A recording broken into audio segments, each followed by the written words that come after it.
Okay, we're here in the backyard for some practice alone because we can't be in the dojo. We're not in a gi, and we're going to give you some examples of how you can practice techniques on your own. Easiest way, old-fashioned way, is to use a gi belt, tie it around something that's secure. You can use it for ippon seonagi. You can practice muroto seonagi, almost any throw that you wish. You can pull it out. You can practice hand throws. Okay, wrist lock takedown.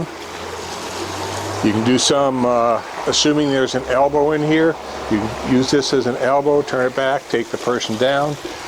You can use your imagination to do practice a lot of techniques. What's more important here is that you don't do things quickly and you get your footwork down. Okay, another alternative, if you want to be a little more creative, is get some elastic bands, stretch bands. You can get them off of Amazon or some sporting goods stores.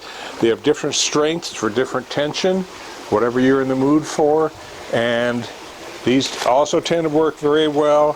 What they do allow is to give you a little more resistance if you want to work on techniques and have a little more fight from the person.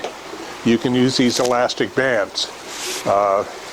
These are your two best choices for practicing techniques, and that's about it. No great science to it. Just take your time and do techniques slowly.